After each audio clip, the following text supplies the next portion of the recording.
Hi folks, Ryan Murphy here. How you doing? Thought I would just give you another update.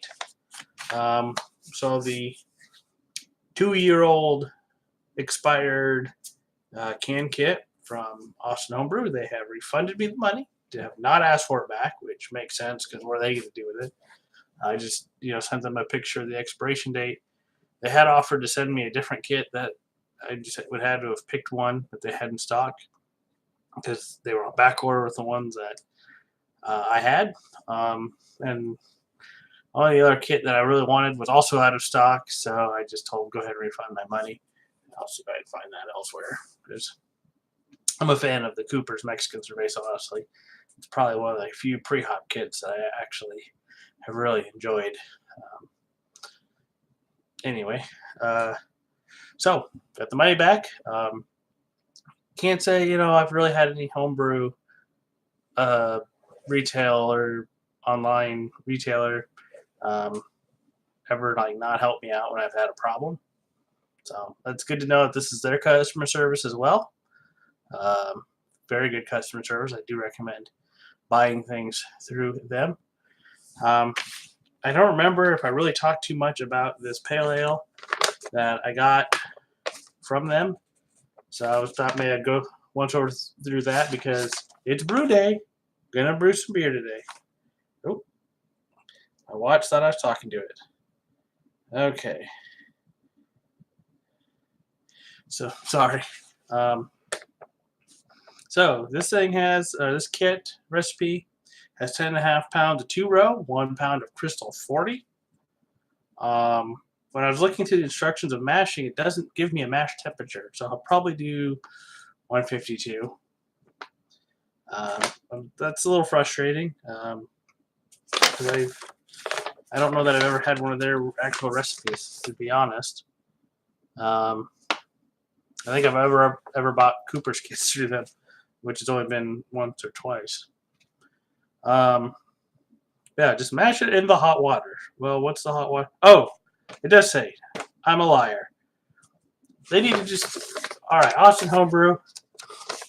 I think here's what you need to do. You need to organize this sheet a little better. Get your main facts out there. The long paragraphs. Put that on a second page. If you're going to explain mashing and all that, put that on another page.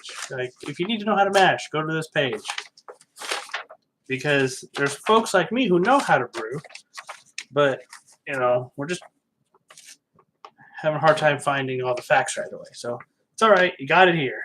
So 150 degrees. So I guess that's what I'm going to do at 150. The bittering hop. So here's one thing I want to talk about that I didn't really get into too much, I don't believe, was they have these HBU packs. I believe they had Northern Brewer hops in them, and I had a 5 HBU pack and a 3 HBU pack. So HBU stands for Hop Bitterness Unit. I pulled up Austin Homebrew's website here to read the description of what this is. Austin Homebrew Supply is reintroducing the best way to bitter your homebrew, the Hop Bittering Unit. Not bitterness, bittering, sorry. 95% of AHS recipes are configured to use HBU hop pellet packs for bittering. Use of HBU guarantees that from batch to batch of homebrew and from harvest to harvest of hops, the recipe you brew from AHS will have 100% consistent bittering. Hop vines grow on alpha acids from year to year until the plant is split.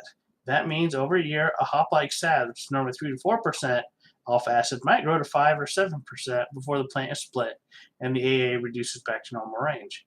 What this means for your beer is inconsistency in bittering.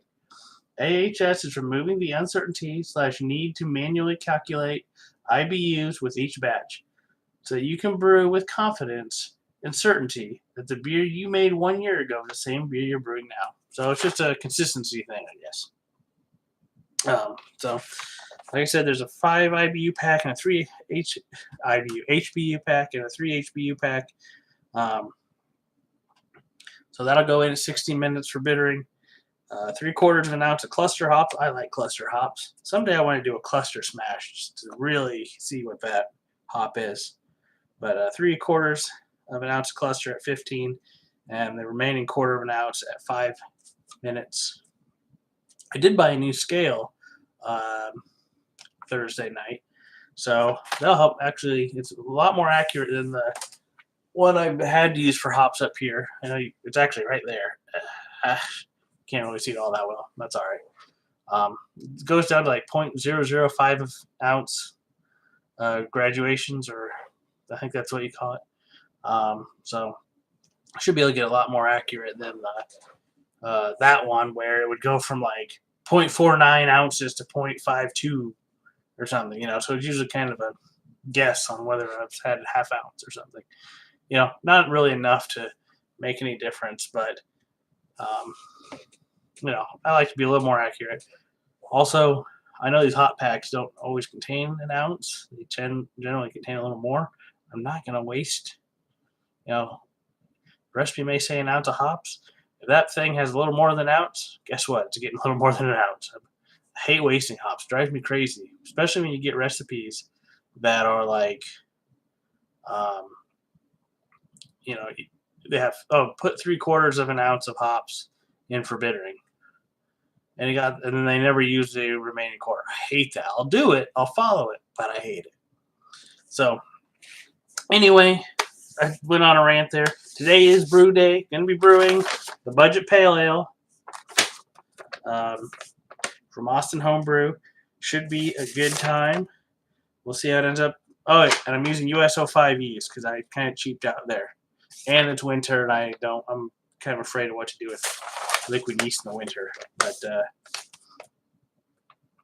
going to be a good day. Thanks for watching. We'll catch you next time.